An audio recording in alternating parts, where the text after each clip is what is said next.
Yentungan ye guanyuat kechal nam lao chetok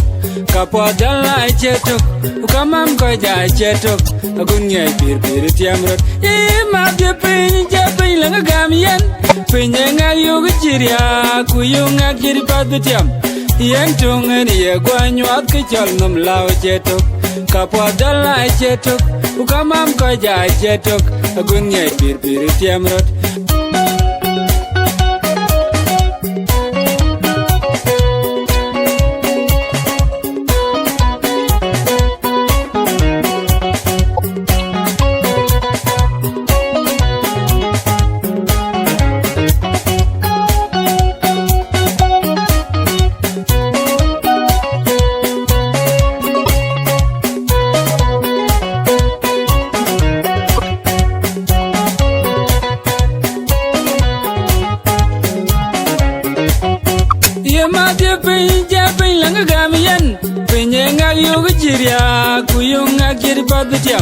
Yentungan ye guanyuat kechal nam lao chetok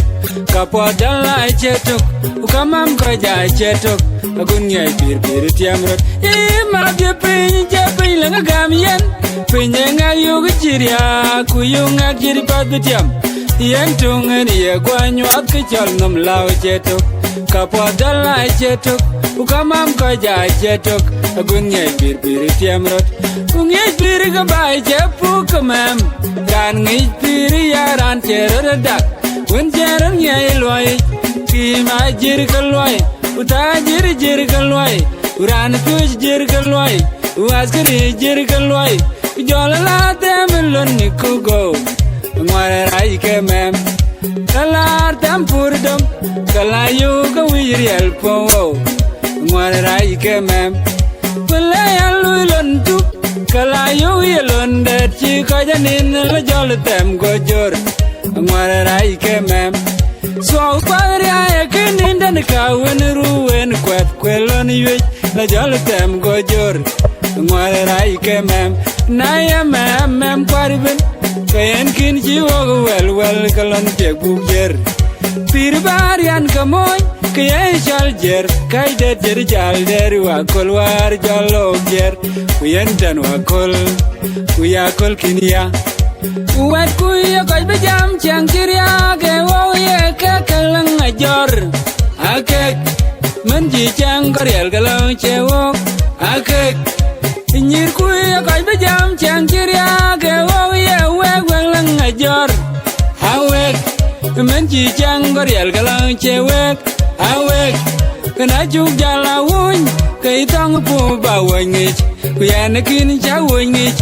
jal kurut cheng lai ba mi de lok cheng dwer betialu ran pu tir kedang pin kang mit yen ran bai gwir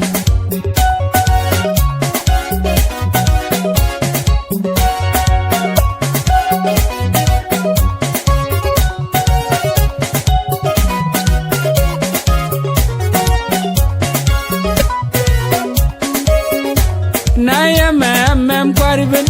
kayen kin chi wo wel kalon te gujer pir barian kamoy kaya jal jer kai de jer jal der wa kolwar jalo jer kuyendan wa kol kuya kol kinia uwat kuya kai bejam chang kiria ke wo ye ke kalang ajor akek menji chang koriel kalon chewo akek nyir kuya kai bejam chang kiria ke wo ye we lang ajor awek menji chang koriel kalon chewek awek kana juk jala wun kai tang pu ba wangich Kuya na kin cha wonyi jal kurut cheng lai lai ba mi the lok cheng dwer betial lew ran potir kedang pin kan mit ye ran bai gwir